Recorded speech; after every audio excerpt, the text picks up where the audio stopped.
Bonjour à toutes et à tous, bienvenue sur le podcast Diagonaliste dédié aux Diagonales de France, randonnée de longue distance à vélo. Je suis Marc Jacquemont et je vous accompagnerai lors de ces aventures. Aujourd'hui, nous avons le grand plaisir d'accueillir Jean-Michel, un diagonaliste chevronné qui partagera son expérience. Bonjour Jean-Michel, peux-tu dans un premier temps te présenter ? Bonjour Marc, écoute, oui, je vais me présenter bien sûr, Jean-Michel Vermeer, je suis bientôt soixantenaire, je profite encore des quelques mois qu'il me reste de mes 50 ans, ça ne durera pas, et en effet, je suis un passionné de cyclotourisme depuis très longtemps. J'ai commencé le vélo en 1981 au cours d'une belle rencontre quand j'étais en seconde, où mon prof de sport était déjà moniteur fédéral de cyclotourisme. Il s'appelait Jean-Claude Bourguignon. Et ce monsieur, donc, était un Picard, puisque moi je suis un Picard d'origine, un Lillois d'origine, mais je suis arrivé en Picardie pour le boulot de mon papa. Et donc, au cours de cette seconde, il avait organisé, comme tous les ans, 2 animations sportives, qui étaient soit une semaine de voile à Cailleux-sur-Mer, du côté de la baie de la Somme, soit le Tour de Picardie à vélo. Et donc, bien évidemment, passionné de vélo déjà, je regardais tout petit le modèle Gentleman dans la vitrine de chez Peugeot. Ce vélo avec des garde-boue, avec la sacoche à l'avant, me faisait rêver. Et donc, j'ai décidé, bien sûr, de partir sur cette aventure. Donc, mon vélo a fait l'affaire, le vélo de l'époque, et nous nous sommes lancés pour ce Tour de Picardie qui faisait quand même 900 km en 7 jours. Et c'était passionnant. On était tout un groupe, c'était vraiment extraordinaire. Et il y a eu 2 messieurs qui m'ont accompagné, dont un qui a créé la Méridienne depuis à vélo, qui est une très belle randonnée entre Dunkerque et Barcelone. Mais bon, je ne vais pas m'égarer. Et donc, fort de ça, ça m'a vraiment séduit.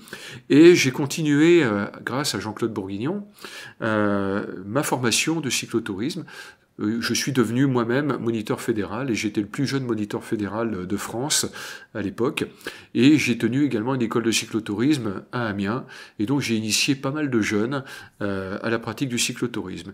Et mon club de l'époque était l'Union des randonneurs Picards, club assez historiquement célèbre, puisque c'est au sein de l'Union des randonneurs Picards que nous avons eu une féminine en 1931 qui a parcouru la première diagonale de France, la première femme à avoir fait une diagonale de France, qui était Régina Gambier, et qui avait fait Dunkerque-Hendaye à vélo. Et c'est elle qui avait, à ce moment-là, mis en place ce que tu connais peut-être, Marc, à savoir que le premier jour, sur Dunkerque-Hendaye, on traverse la Seine, le deuxième jour, on traverse la Loire, le troisième jour, on enjambe la Garonne, et enfin, on arrive. Et donc Régina Gambier faisait partie du club de l'Union des randonneurs Picards, et ce club a continué à perpétuer la tradition des grandes distances, et j'avais autour de moi des gens émérites, notamment un monsieur qui m'a beaucoup appris et à qui j'ai fait ma première diagonale, qui s'appelle Bernard Cordier, à qui je peux rendre un hommage appuyé, et Bernard m'a emmené sur ma première diagonale en 95, et c'était lui qui faisait à l'époque déjà Paris-Brest-Paris et d'autres diagonales avec des gens comme Jean-Pierre Lavieille qui était président de la Ligue Midi-Pyrénées, et nous avions aussi dans notre club des gens comme Claude de Flaménil et aussi Jean Gallimand qui a été le numéro 6 à faire les 9 diagonales. Donc des gens historiquement extrêmement réputés, et on avait tous les ans aussi un événement assez sympa qui s'appelait Rando Rêve, qui regroupait tout un tas de reportages qui étaient à l'époque avec des diapos qu'on passait les unes après les autres avec les fondus enchaînés. Et donc au cours de ces Rando Rêves, avec mes yeux d'adolescent et puis après de jeune homme, je voyais défiler des voyages et puis des Paris-Brest-Paris et des gens comme Jean-Pierre Lavieille et Mireille, son épouse, disparu très récemment d'ailleurs, qui parcourait le monde entier, l'Australie, la Thaïlande, la Floride, et donc on était là, on rêvait, et ça a créé une très belle émulation, tant et si bien que cette école cyclo, je l'ai managée pendant quelques temps, je l'ai encadrée, pour avoir tout un tas de jeunes qui ont aussi continué dans le vélo, et qui partaient à l'âge de 16 ans, jusque dans les Alpes, au départ de la Picardie, d'Amiens, pour faire des voyages, et les parents nous les confiaient, c'était une école de la vie. Et donc en 95, alors que j'avais fait mon premier Paris-Brest-Paris en 91, j'aurais pu faire le premier en 1987, j'avais à l'époque 23 ans, mais les anciens n'étaient pas motivés cette année-là, donc je ne suis pas parti. Mais en 91, toute une équipe est partie et j'ai découvert vraiment la longue distance avec tout ce qu'il y avait autour. Et donc en 95, Bernard Cordier, avec Jean Gaïda, qui était un type qui venait de Sète et qui parlait avec l'accent méditerranéen avec beaucoup d'entrain, m'a emmené donc sur la première diagonale qui était donc Strasbourg-Hendaye. Et donc nous sommes à Strasbourg aujourd'hui, donc c'est plutôt sympa. Et je suis parti avec un vélo équipé comme il pouvait l'être, c'était déjà mon vélo Berthoud, mais à l'arrière j'avais un sac qui était ficelé avec un sandove, et ils m'ont mené la vie dure, alors que moi j'étais sur la banquette allongée en train d'essayer de digérer. Les deux anciens me regardaient en mangeant tout ce qui pouvait traîner sur la table. Et la dernière nuit, on l'a passé sur le vélo du côté de Mont-de-Marsan, on a dormi dans des cartons derrière une banque, enfin un truc de fou, quoi. Mais cette aventure m'a plu, et je suis reparti au mois de juillet, sur ma deuxième diagonale, tout seul, parce qu'un vrai diagonaliste est un diagonaliste qui fait des diagonales tout seul aussi, pour vivre vraiment son expérience. Et là, j'ai fait Dunkerque-Hendaye, justement sur la trace de Régina Gambier. Et je me souviens d'un départ à 4 heures du matin où il faisait déjà jour, au mois de juillet, et j'ai vécu une première étape merveilleuse jusqu'à Alençon, où je m'étais arrêté chez des amis, et j'avais fait vraiment la diagonale en un temps extrêmement sympa à l'époque, sans profiter du délai maximum, ce que j'aurais voulu faire. Et j'étais prêt pour mon prochain Paris-Brest-Paris qui avait lieu en 95, où j'avais réalisé à ce moment-là mon meilleur temps. Voilà, donc c'était plutôt sympa. Donc depuis 95, en effet, je n'ai pas lâché les diagonales. J'ai quand même fait une pause entre 2003 et 2011, puisque j'ai eu un changement de vie familiale et de nombreux enfants qui sont arrivés. Avant de me relancer, en 2003, j'avais 15 diagonales, dont j'étais assez fier. Et en 2011, je me suis relancé et j'ai voulu terminer mon premier cycle des 18. Et donc c'était plutôt sympa, et j'ai fini, et j'ai voulu faire aussi mon Paris-Brest-Paris dans la foulée. Et j'ai constaté que pour réussir un Paris-Brest-Paris, il fallait avoir fait quelques diagonales. C'est, encore une fois, ce que je ressens, ce qui n'est pas forcément une règle établie pour tout le monde. Mais bon, puisqu'on est là pour parler un peu de mon expérience, j'en profite pour expliquer tout ça. Et depuis, j'ai fait quand même 9 Paris-Brest-Paris, j'en ai réussi 8, mais à chaque fois j'ai fait à minima 3 diagonales dans l'année pour me préparer. Et ça a été vraiment formidable, et je continue ce principe-là. Donc voilà, donc maintenant j'ai quand même quelques diagonales, j'en ai 47, mais j'ai l'intention d'aller, comment peut-on dire, passer devant Patrick Plaine, qui malheureusement est à l'arrêt. J'ai entendu beaucoup de choses au cours de ces merveilleux podcasts. Et puis, je joue un peu avec les premiers à ce jeu sur lequel il n'y a pas de compétition, bien évidemment, mais c'est devenu sympathique, on en discute entre nous, puisque je connais très bien Frédéric, je connais Frédéric Berthez, je connais très bien Philippe Carpentier.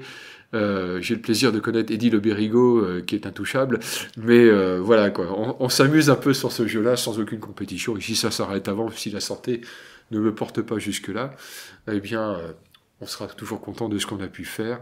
Et par contre, je prends quand même un plaisir désormais, c'est à coacher, encadrer, amener peut-être des nouveaux sur les diagonales pour leur transmettre un petit peu mon expérience et surtout les rassurer, puisqu'on a pu constater au cours de ces différents podcasts que les gens avaient quand même des doutes à partir et qu'à chaque fois, les gens qui ont pu s'exprimer leur ont dit « allez-y, lancez-vous, testez-vous » et je ne pourrais qu'abonder dans ce sens, en effet, puisque bien évidemment, c'est toujours au cours de la première diagonale qu'on fera sa première expérience et que l'expérience fera qu'on fera les suivantes et qu'on les vivra tous d'une manière très indépendante. Donc voilà un petit peu mon parcours. Donc toujours tourné vers le cyclotourisme. Je suis resté fidèle à mon club l'Union des randonneurs Picard et je m'occupe également pour le club toujours de la méridienne qui consiste à faire Dunkerque-Barcelone soit en 6 jours, soit en 6 semaines, soit en 6 ans comme l'ont fait à l'époque Delambre et Méchain sur la demande de Napoléon, mais si vous voulez plus de renseignements, vous me contacterez. C'est pas le but du jeu. On parle de diagonale aujourd'hui. 47 diagonales, 8 Paris-Brest. On va rentrer tout de suite dans le dur de la diagonale, dans son organisation, avec ton expérience. Comment tu construis ta feuille de route? Alors la feuille de route, c'est un plaisir, puisque moi je suis un partisan, par expérience aussi, de la carte. Voilà. Le GPS, j'ai essayé. Ça m'a fortement déçu. Le GPS te dit toujours d'aller tout droit, mais tu sais pas si tu vas vers le nord, vers le sud ou autre. Donc moi, je suis un partisan de la carte, et donc je parcours la France sur la carte et j'apprends la France au fil de mes diagonales. Donc la carte, pour moi, c'est une 1/150 millième, c'est bien suffisant. Et c'est à partir de là où je construis mon parcours. Et en fonction de ma disponibilité professionnelle, je suis toujours en activité, j'en ai encore pour quelques années, j'essaye de trouver toujours au départ une demi-étape, si c'est possible. Parce que la digestion est quelque chose que j'ai mis pas mal de temps à régler, et la première étape, demi-étape, me permet de me mettre un peu dedans et de ne pas subir, comme ça a été le cas sur certaines où on est obligé d'enfiler à peu près 250-300 km le premier jour, où l'organisme n'a pas le temps de s'habituer, notamment quand il fait chaud, et il m'est arrivé d'être en tête-à-tête avec Jacob Delafont le soir, et c'est assez douloureux, mais le lendemain il faut repartir alors qu'on n'a pas pu manger ou qu'on n'a pas pu garder ce qu'on avait mangé, et c'est pas très agréable. Donc maintenant je fais une demi-étape qui me permet de faire une nuit, et puis après le lendemain déjà ça se cale, et au fil du temps ça se cale comme ça. Donc je m'organise ma diagonale, ma feuille de route, avec à chaque fois la carte, mais je vais un peu plus loin parce que souvent sur les cartes, il n'y a pas le kilométrage sur l'ensemble du parcours. Et donc grâce à Google Maps, je mets le point A, je mets le point B, et entre les deux, le calcul se fait tout seul. Je le vérifie parce que Google Maps est assez vicieux, et quand on lui dit qu'on veut faire le parcours à vélo, souvent il vous emmène un peu au nord, mais surtout pas dans l'axe. Donc il est important de le faire avec un parcours voiture, en prenant les options sur Google Maps, éviter les péages et éviter les voies rapides ou les autoroutes. Voilà. Et donc là, ça se passe pas trop mal. Et sur la dernière, j'étais pile au kilométrage, une fois de plus, de ce que j'avais préconisé. Et la carte permet d'éviter aussi de faire des erreurs de parcours qui sont consommatrices de temps, c'est chronophage. Et puis également, si demain on se retrouve avec un obstacle devant soi, ça m'est arrivé encore sur cette année avec Perpignan-Brest, où je me suis retrouvé avec un pont qui avait disparu. Voilà. Comment on fait? Eh bien là, grâce à la carte, on arrive à tout de suite trouver la solution pour identifier, puisque moi je centre mes cartes quand je fais des photocopies et que je les mets sur ma sacoche. J'ai une sacoche Berthoud, Sologne, pour les anciens, qui me permet d'avoir, encore une fois, la possibilité de voir tout ça. Bien évidemment, quand il pleut, il faut mettre tout ça à l'abri, mais ça se passe bien, j'ai jamais été embêté jusqu'à présent. 47 diagonales, tu n'as loupé aucune. 47 départs, 47 arrivées. Ouais. J'ai préféré, je l'ai fait que 2 fois, reporter un départ quand je ne me sentais pas en forme ou j'étais bien entamé sur la première par rapport à la suivante. Les 2 reports ont été à chaque fois sur Strasbourg-Perpignan. Elle est courte, donc on ne peut pas se refaire sur une diagonale courte, donc ça c'est difficile. Et la première fois c'était en 97 que j'ai pas voulu repartir, mais j'avais déjà fait Perpignan-Brest et Brest-Strasbourg, mais j'avais une tendinite depuis le kilomètre 200, et j'avais fait 2000 km avec la jambe gauche uniquement, donc ça suffisait, et je suis pas reparti sur la suivante, sachant qu'elle était un peu compliquée, parce qu'on avait prévu avec mon copain à La Roy de passer par la Suisse. Et lui est parti quand même, mais il n'a pas réussi, le pauvre, parce qu'il a eu des conditions terribles, notamment en arrivant en Suisse, où il est rentré dans un bar avec la cape, puisqu'il était un partisan de la cape, qui était couverte de glace. Il a dit, vous pouvez servir l'apéro, j'amène la glace. Voilà. Et après, il a eu un vent terrible sur le plateau du Larzac, qui ne lui a pas permis de terminer dans les temps. Voilà. Et la deuxième, c'était cette année, puisque je venais de faire Brest-Strasbourg avec un vent costaud de face pendant 3 jours et demi. Et puis, j'avais pas pris de plaisir particulier à subir ce vent, et j'avais vu la météo qui m'annonçait un vent similaire, et dans la vallée du Rhône, vent du nord ou vent du sud, il n'y a jamais de vent d'est ou d'ouest, bien sûr, pour ceux qui l'ont pratiqué, on le sait, et le vent du sud est souvent plus violent que le vent du nord, et j'avais pas envie de ça, donc voilà, j'ai reporté, j'ai laissé mon vélo chez notre Jocelyne internationale, et puis je suis venu le récupérer un peu plus tard, et c'est pour ça d'ailleurs qu'on fait ce podcast aujourd'hui. Je reviens sur la feuille de route. Tu pars sur quelle moyenne horaire et c'est quoi l'amplitude d'une journée, d'une grosse journée d'un 280 km? Alors, en principe, moi, ma moyenne, c'est 20 km/h et je prévois quand même à minima 1h30 d'arrêt dans la journée. Donc, je pars à 4h30 le matin, 5h, ça dépend un petit peu aussi de la tendance. Et puis 20 km/h, c'est une bonne allure. Je ne change pas cette moyenne, quel que soit le profil, parce que je prévois plus d'arrêt, tout simplement. Et puis on peut se refaire aussi dans les descentes, ce qui permet de maintenir cette moyenne de 20 km/h. Mais avec le temps, je pense que je vais descendre à 18 parce que ce sera plus raisonnable, parce que même si la tête est assez forte pour supporter quelques retards sur la feuille de route, c'est toujours agréable d'avoir un peu d'avance et d'être aussi dans les temps. Après tout, ça fait partie du confort. Voilà. Et comme je suis un garçon ponctuel, j'essaye toujours de faire ce que je dis, et ça me plaît d'être aussi dans les temps, ouais, sans être maniaque de ce côté-là, mais c'est bien d'avoir un petit peu d'avance, c'est toujours agréable. Ça permet aussi de passer un peu plus de temps en temps, aux différents arrêts de contrôle, avec des gens qui prennent la peine de tamponner notre carnet. Et au cours de ces contrôles, j'aime aller dans des boulangeries, ou j'aime aller chez des fleuristes. Et les fleuristes sont toujours des gens intéressants, qui prennent plaisir, parce que ce sont des passionnés, à discuter et à comprendre ce qu'on est en train de faire. Et puis, bien sûr, on n'est jamais avare pour vanter le mérite des diagonales. Faisant partie du bureau, je ne peux pas faire autrement. Et étant sariste également. Et puis, comme vous allez le comprendre au cours de ce podcast, je suis un bavard. Donc, voilà. Tu m'indiques que sur une étape où il y a du dénivelé, tu gardes le 20 km/h parce qu'avec les descentes, la vitesse se retrouve sur une grande étape, c'est ça? Donc dénivelé, c'est pas gênant dans une étape, on sait qu'on va se refaire dans les descentes. Oui, tout à fait. Enfin, moi, c'est ce que j'ai constaté. Donc, je baisse pas la moyenne parce que je vais pas m'embêter à mettre 15 km/h entre le bas du col et le haut du col. Et après, de rechanger la moyenne pour la mettre à 25. Je mets 20 km/h. Ça me convient parfaitement. Et pour l'instant, puisque 20 départs, 20 arrivées, il n'y a pas eu de loupé, ça a quand même fonctionné. Voilà. Et puis, aussi, s'il n'y a pas eu de loupé, c'est parce que le matériel est adapté, parce que le matériel est contrôlé, parce que le matériel est fiable.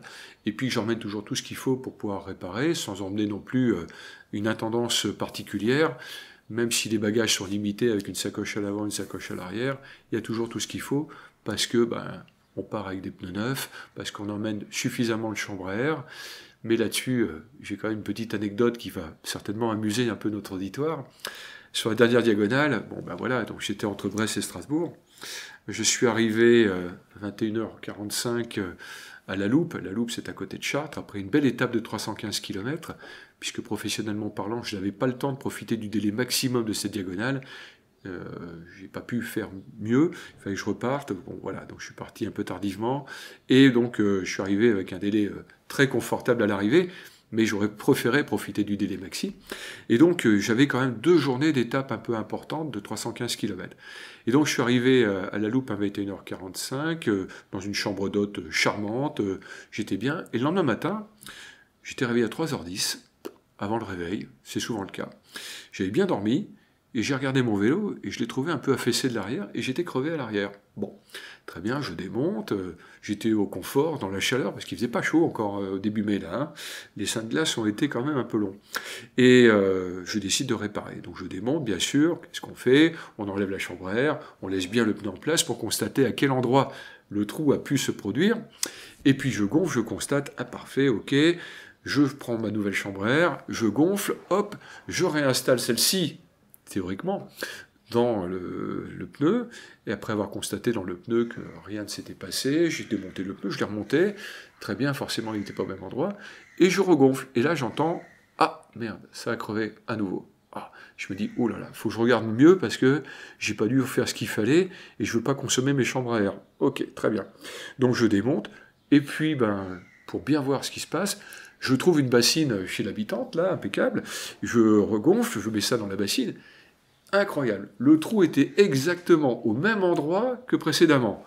Ça, c'est quand même fou, ça. Alors, je regarde à nouveau dans le pneu, je ne vois rien. Et puis, par acquis de conscience, je regonfle l'autre chambre à air, qui était théoriquement crevée aussi, et elle s'était auto-réparée. Et bien, ce qui se fait, dans la fatigue du matin, c'est que j'ai remonté l'ancienne chambre à air. Voilà. Donc, même avec un peu de métier, on fait encore des belles bêtises. Et ça m'a coûté une bonne demi-heure le matin. Ça m'a amusé pendant une bonne partie de la matinée. J'ai bien rigolé. Et puis, ça m'a permis de me dire que j'avais quand même des chambres à air. Mais en voulant réparer celle-ci, j'ai constaté que ma colle, elle avait disparu aussi dans le tube. Elle s'était évaporée. Donc, là aussi, toujours faire attention à ce tube de colle. Quand il a été entamé, vous pouvez le jeter parce qu'il va finir par s'évaporer, sachant qu'on crève quand même assez peu avec du matériel adapté aujourd'hui. On reviendra sur la gestion de l'effort. On va continuer sur le vélo. Parle-nous de ton vélo et quels sont les points de vigilance avant de partir sur une diagonale. Alors le vélo, c'est un vélo qui permet de passer par tous les temps qu'on peut avoir. Donc moi, les garde-boue, c'est indispensable. J'ai aussi la bavette à l'avant, c'est un vrai vélo de randonneur. Je vous ai parlé au début un peu de ma passion pour le modèle Gentleman de chez Peugeot à l'époque. Et bien, j'ai pu me payer un jour ce vélo, et c'est un vélo Gilles Berthoud, fabrication française artisanale. Mon premier Berthoud date de 95, je l'ai changé pour mes 50 ans, donc c'était en 2014. Donc celui-ci a déjà 10 ans, mais c'est le même. C'est le dernier vélo qui a été fait par Gilles Berthoud d'ailleurs, qui est un modèle d'exposition qui m'a vendu. Et donc équipé garde-boue, route 700, pneus de 25, triple plateau, ça permet d'avoir une bonne palette. Et à l'arrière, j'ai de 12 à je ne sais plus combien à l'arrière, je crois que c'est 25 peut-être, de dents en dents, sur 10, comme ça c'est à peu près étalé, et ça permet d'être vraiment tranquille, et j'ai un petit 26 à l'avant, et ça permet de passer partout.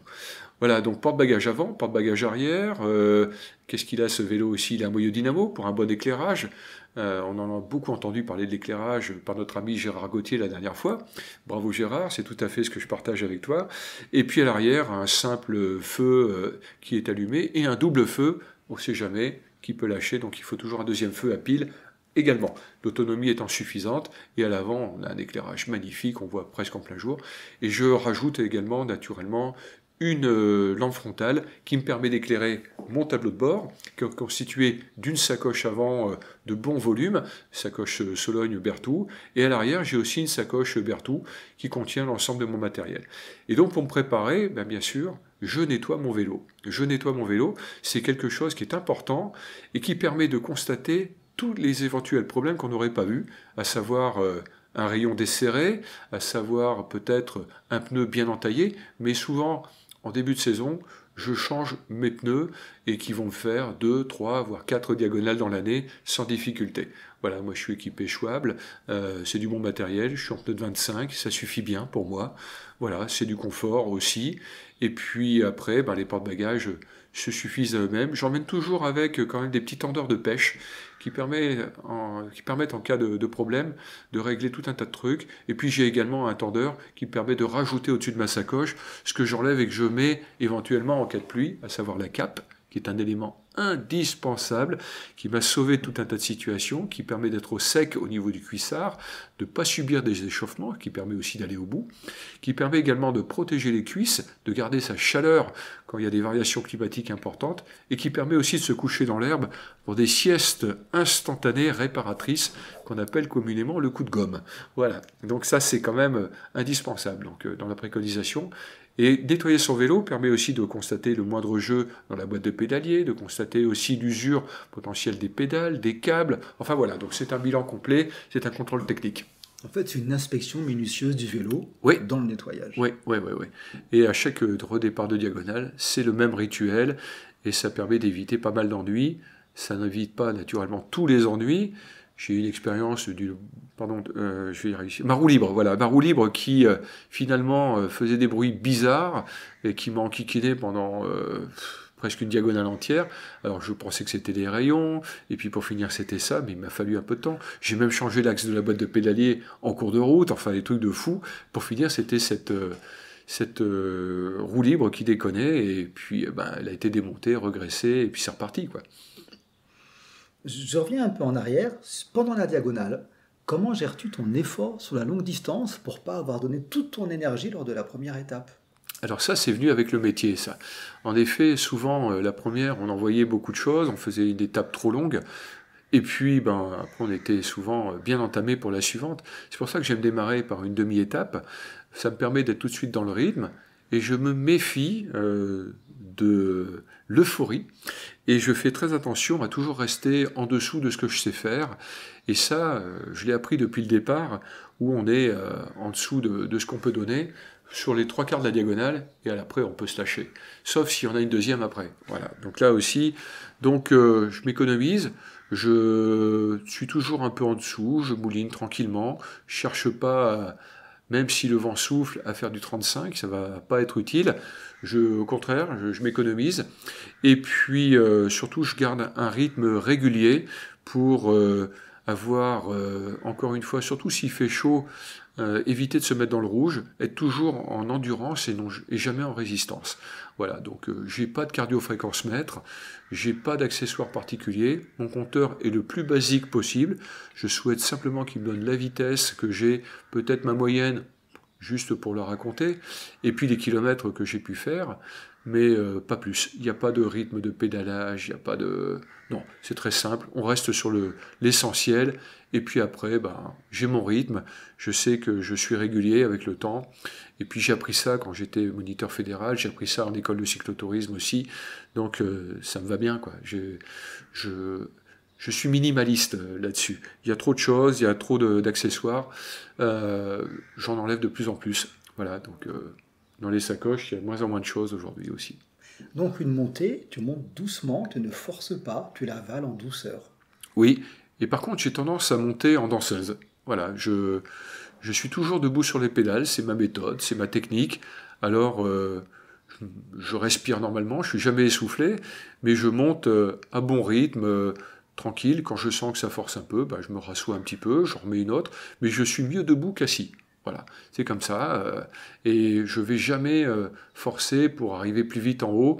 Je suis pas pressé, je suis dans les temps. Donc, je respecte mon temps, je veux pas arriver 3 heures avant.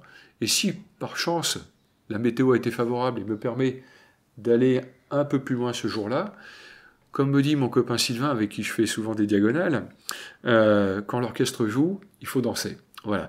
Donc, ça veut dire que je réserve jamais d'hôtel, et si je peux aller plus loin, parce que ça va, eh bien, je continue.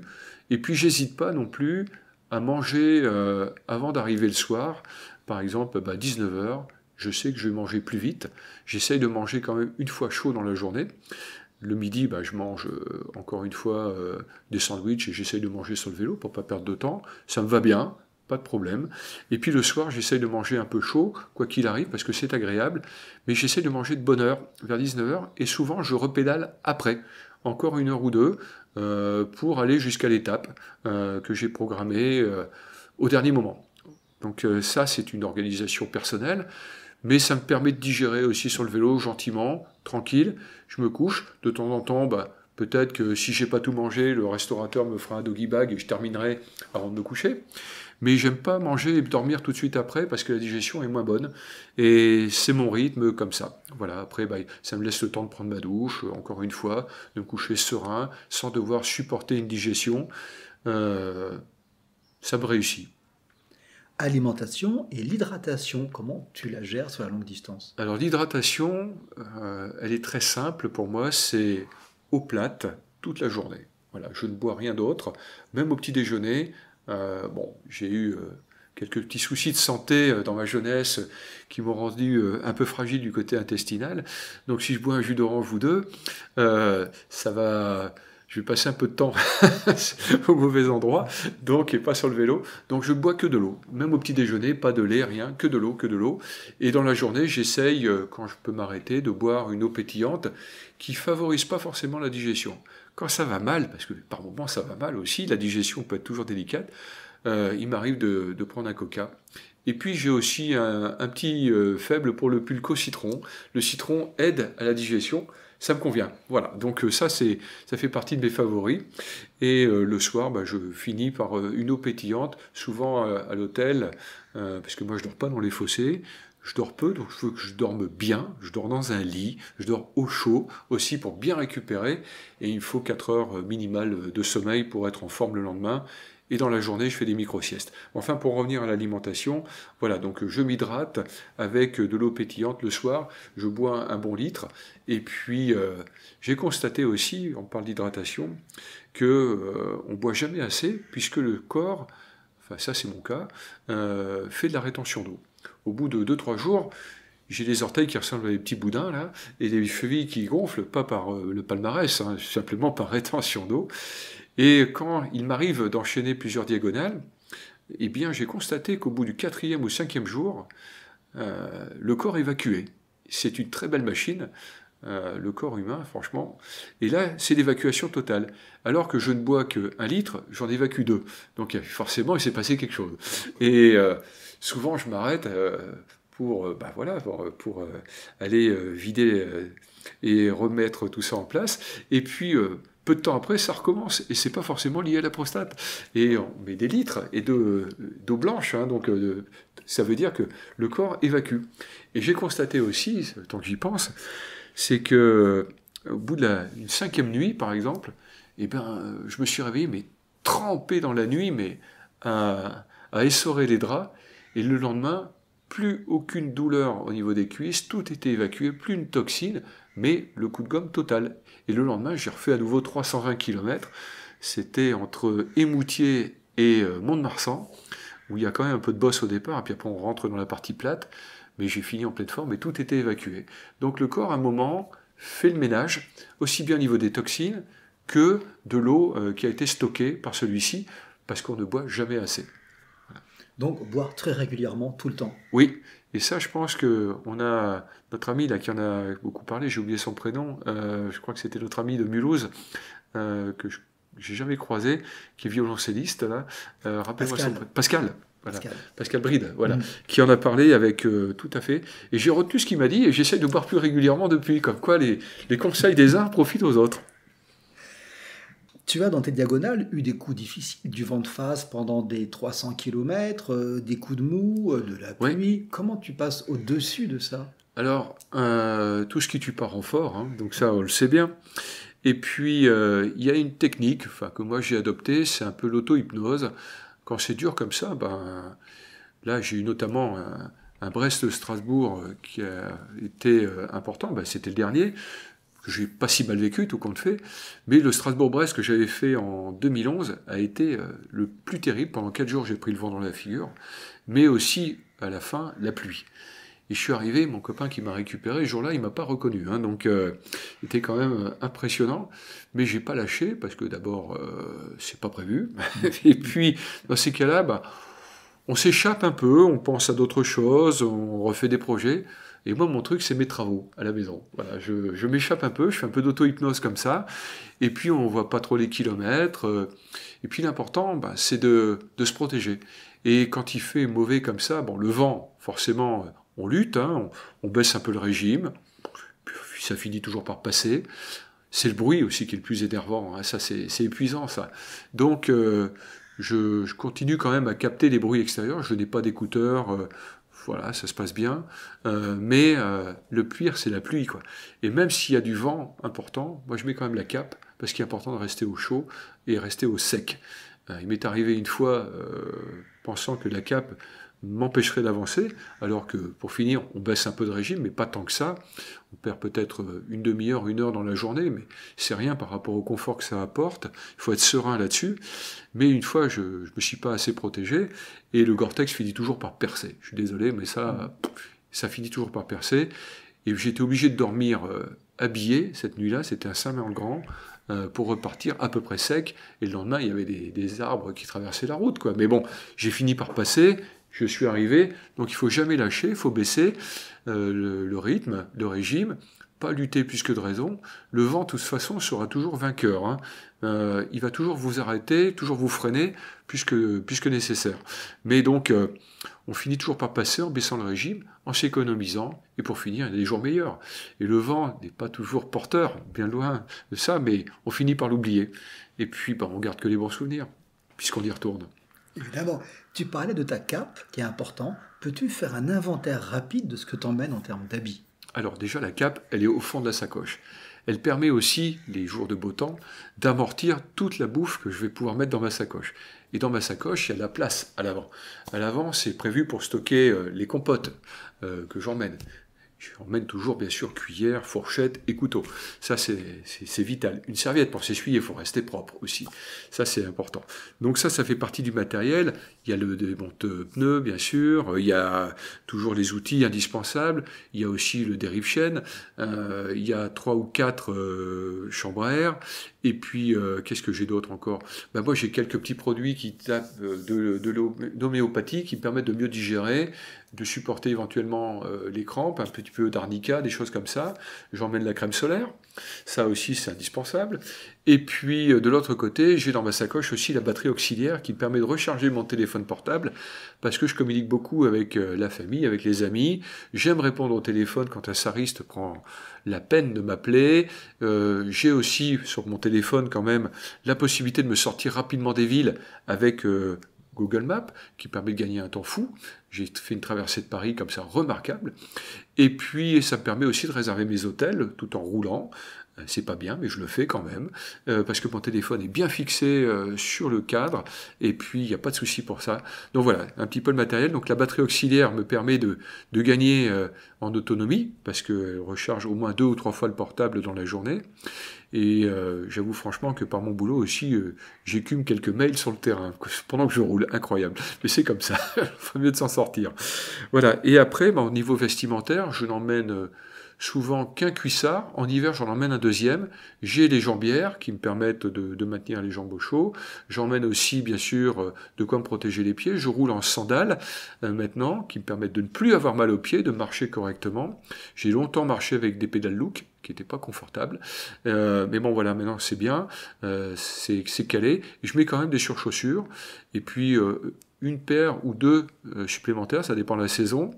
Et puis sur le corps, j'emmène un t-shirt sport. J'ai pas de maillot de vélo. Ça, je le supporte pas. Ça sert un peu. J'ai donc un t-shirt assez ample qui permet l'été d'être à l'aise. Et puis le cuissard, supplémentaire, souvent. C'est tout ce que j'emmène. Après, j'ai un Gore-Tex, évidemment.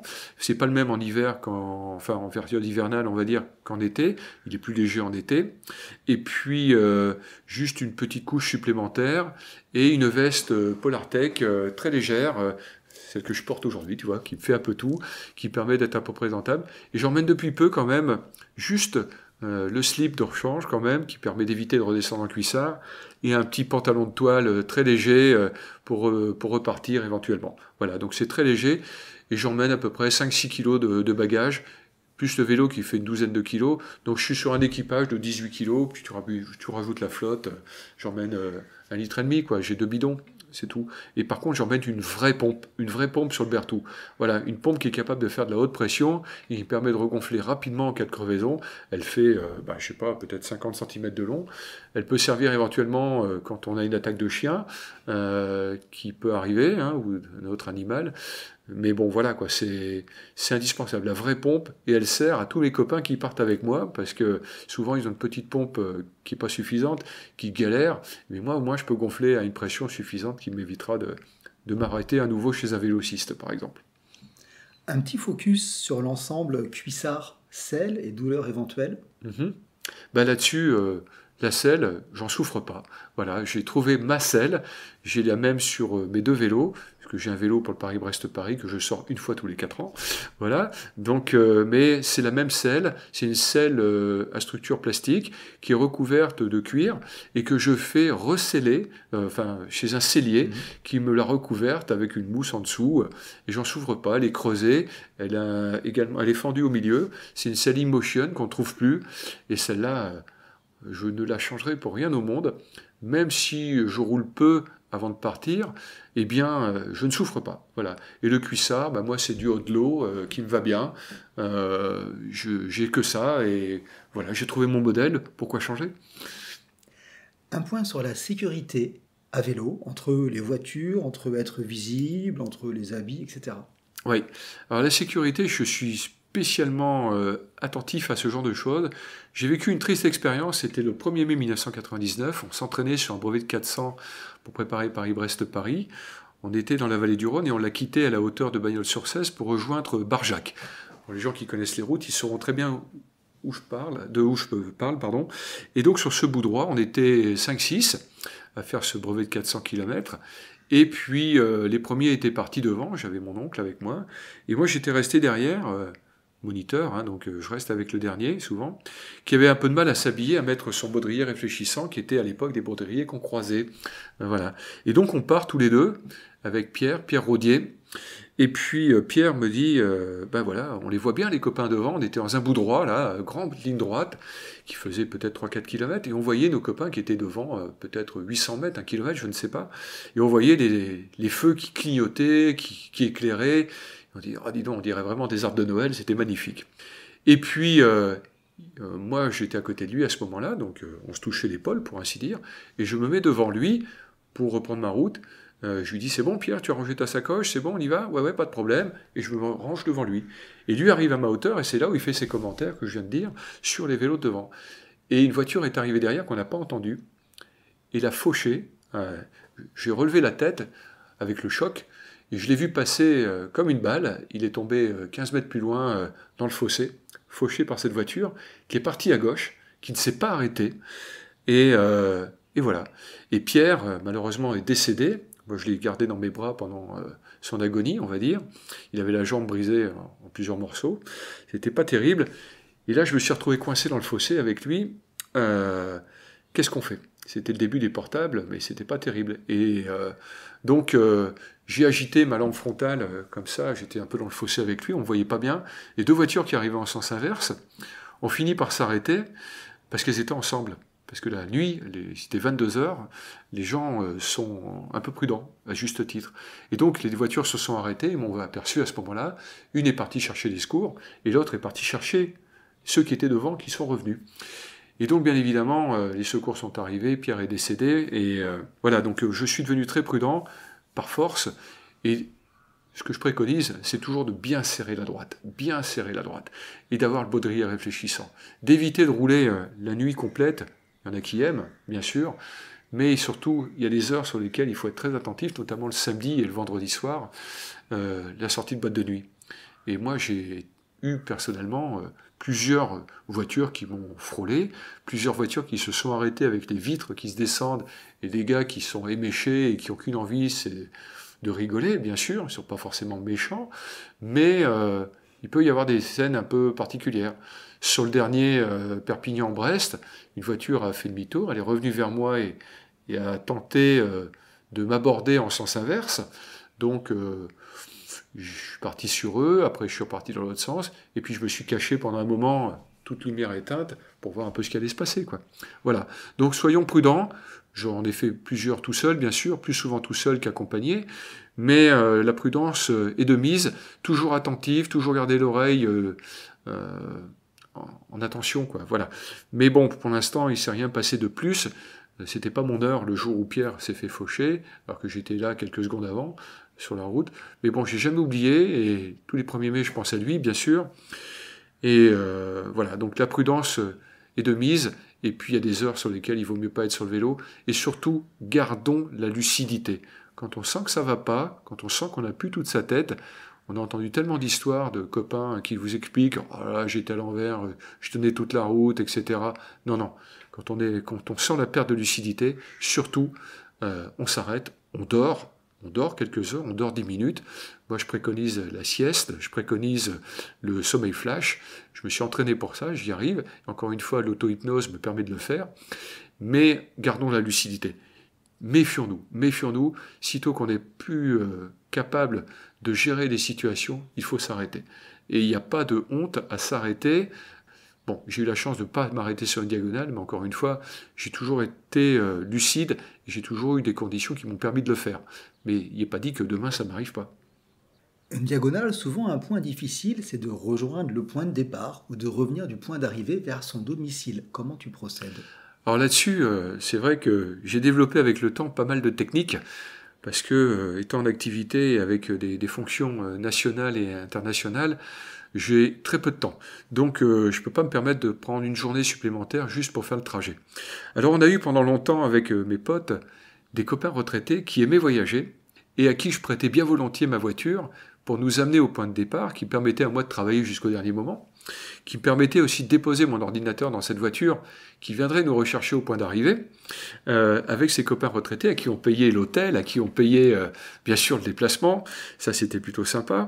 Et j'ai toujours eu des grandes bagnoles qui permettaient de transporter des vélos à l'intérieur ou à l'extérieur, bien sûr, et des passagers quand on était nombreux. Donc ça, c'était plutôt un point. Notre ami Marc Domenech, qui a disparu aujourd'hui, et on le regrette pas forcément que pour ça, bien sûr. C'était un type formidable qui nous a toujours encouragés, qui nous admirait dans ce qu'on pouvait faire, parce qu'il aimait le sport et notre engagement. Maintenant, Marc a disparu, c'est dommage, c'est comme ça. Et donc, on utilise d'autres techniques aujourd'hui, et notamment le fait de pouvoir partir toujours avec une voiture, et de la laisser sur place avec un système qui s'appelle Drive Me. Alors ça s'écrit Drive avec 2 i, Me, M-E, qui permet de prendre une voiture d'un point A à un point B pour 1 euro et de la laisser sur place. Voilà, la prochaine a lieu là, au mois de juin. On va faire Hendaye-Strasbourg avec mon copain Sylvain. Eh bien, on a réservé une bagnole à Toulouse, on la laissera à Biarritz, et puis après on prendra le train qui nous amènera à Hendaye en une demi-heure, c'est formidable. Et puis la voiture, au début on avait réservé une voiture, on s'est aperçu que c'était une Fiat 500, ça rentre pas. Donc on a réservé un utilitaire, un petit utilitaire de 6 mètres cubes qu'on va laisser pour 1 euro, c'est pas mal. Et quand on va arriver à Strasbourg, eh bien là on a l'avantage d'avoir trouvé un train qui prend les vélos non démontés, et qui va nous ramener en 7h30 à Montauban, où j'habite. Voilà. Mais d'autres fois, il m'arrive de faire un déplacement professionnel et d'amener ma voiture au point de départ. Après, je reviens en avion et je travaille. Et puis, au point de départ, non, plutôt au point d'arrivée. Et donc là, par exemple, là, sur mon Perpignan-Brest, eh bien, j'ai amené ma voiture quelques jours avant à Brest, que j'ai laissée dans une rue, là-bas sur place, un endroit où il n'y avait pas de frais de parking. Et puis, je suis revenu en avion pour une somme très modique, pour 80 euros, je suis redescendu jusqu'à Toulouse. J'ai travaillé, etc. Et puis, un ami m'a amené à Perpignan, parce que c'était pas très loin, il rentrait par là-bas. Formidable. J'ai dormi à Perpignan, donc la veille du départ, et je suis remonté chercher ma voiture. Et quand je suis arrivé à Brest, j'ai récupéré ma voiture, dans laquelle j'avais préalablement mis un matelas, un duvet, mon oreiller, et puis je suis redescendu en me méfiant bien sûr de garder ma lucidité. Après une diagonale, on n'est pas toujours lucide. Et j'ai dormi en cours de route 2-3 heures sur Nantes pour arriver finalement, pour être opérationnel le lendemain matin à 8 heures avec mon travail. Voilà. Mais de temps en temps, on a des organisations comme ça où les copains savent que je parcours beaucoup la France à vélo. Et là, par exemple, je viens de ramener le vélo de Gilles qu'il avait laissé en cours de route en récupérant son vélo du côté d'Angoulême pour le ramener sur Mulhouse. Voilà, donc j'ai fait la route en voiture. Voilà. Tu parlais de lucidité. Une diagonale n'est pas un exercice de tout repos. On va au bout de soi quand même. Quel plaisir y trouves-tu ? Alors moi, c'est une épreuve qui m'a toujours plu. Pour la bonne et simple raison, c'est que d'abord, j'adore notre beau pays et tous ceux qui le parcourent savent qu'on a certainement un des plus beaux pays du monde. Si on a autant de touristes l'été qui viennent d'aussi loin, c'est qu'il y a une raison. Et la France est merveilleuse, tous les départements sont magnifiques. Donc déjà, je prends du plaisir à voyager dans le voyage. Voilà, donc j'apprends la France avec ma carte, je reprends plaisir à consulter au fil des kilomètres le village à droite, à gauche, je sais très bien lire une carte de France parce que j'ai pris des cours de cartographie aussi que j'enseignais également au cours de mon école cyclotourisme. Et puis moi le plaisir aussi c'est l'évasion. On a tous dans notre vie un parcours, une histoire, notre vie bien sûr. Et moi, j'ai eu des expériences un peu douloureuses aussi. J'ai perdu des êtres chers qui sont toujours avec moi sur les diagonales. Et c'est comme un espèce de pèlerinage. Je pense à mon grand-père, je pense à mon fils que j'ai perdu aussi il y a très longtemps, bien sûr. C'était un nourrisson, peu importe. Mais bon, c'est comme ça. Et ces gens m'accompagnent. On peut se dire, le mec il est perché. Mais bon, moi je suis un communicant, je suis un mec connecté, il se passe des choses sur les diagonales. Je vide ma cuve, je vide mes soucis, je laisse plein de choses, je fais des belles rencontres, ça renforce mon amour de la vie, et ça me permet de tenir, pour moi, tout un tas de choses. Et puis, c'est une communion avec mes amis saristes, communion avec mes amis de l'Union des randonneurs Picard qui m'appellent tous les jours, qui sont nombreux pour prendre de mes nouvelles. Et il y a beaucoup de gens qui sont des anciens. Je pense Bernard, Bernard Cordier, qui peut plus faire de diagonale parce que la forme ne lui permet plus, mais qui est toujours avec moi sur le porte-bagages. Et je peux vous dire qu'il vibre, il vibre pendant les diagonales. Et je pense à ma famille aussi qui m'accompagne, et des gens qui apprécient et qui me suivent comme ça. Et souvent maintenant, il y a une petite application sympa avec WhatsApp qui permet de partager sa position. Et donc je donne des nouvelles comme ça pendant 1 heure, un quart d'heure, je partage ma position, et sur le groupe famille, et ils voient où j'en suis. Alors ça les amuse parce qu'ils me voient bouger pendant 1 heure, mais c'est super. Et donc je suis un peu le moteur de tout un tas de gens, et ça me plaît de ce côté-là aussi, mais je fais ça aussi pour moi, bien sûr, mais pas que pour moi. Voilà, donc c'est sympa. Et quand on l'a fait à plusieurs, il se passe toujours des choses, et quand on est comme ça en groupe, eh bien dans la journée, on va pas se parler tout le temps, parce qu'on peut pas être côte à côte. Sur la route, il faut laisser la place aux bagnoles. Elles sont beaucoup plus fortes que nous. Quand la route le permet, on le fait. Mais sur le plan sécuritaire, jamais rouler à deux de front. Quand il y a des bagnoles, c'est pas possible. Voilà, on fait pas le poids. Donc, le respect de l'automobiliste, et surtout, quand les automobilistes prennent le temps de vous dépasser, le petit signe, c'est ce que je fais. On les remercie d'avoir patienté derrière nous. On leur fait signe sur le côté, on les remercie quand ils sont passés, et on regarde aussi les gens qui mettent les clignotants quand ils vous doublent à bonne distance. Et là, on retrouve les professionnels de la route. Et c'est important. Voilà, quand je suis un automobiliste, et je fais 60 à 80 000 km par an avec ma bagnole, surtout, je n'oublie pas le clignotant. Voilà, donc c'est un point important. Quand tu es arrivé au bout de diagonale, ce n'est pas fini. Le compte-rendu écrit est un impératif. Comment perçois-tu cette obligation ? Alors le compte-rendu est un grand plaisir pour moi, où j'essaye toujours de ne pas ennuyer les gens qui prendront la peine de me lire, et j'envoie mon compte-rendu à pas mal de monde parce que les gens aiment, et puis on met aussi des photos.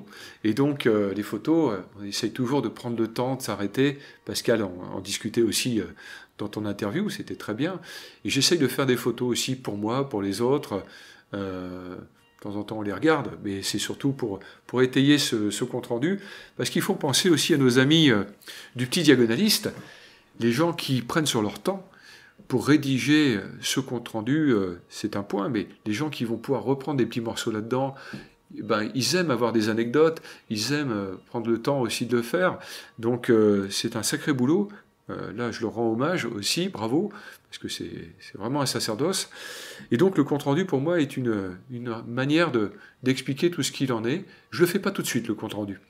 Parce que tout de suite, il faut le temps de la digestion, il faut avoir envie de le faire, il faut bien digérer tout ça, se repasser le film.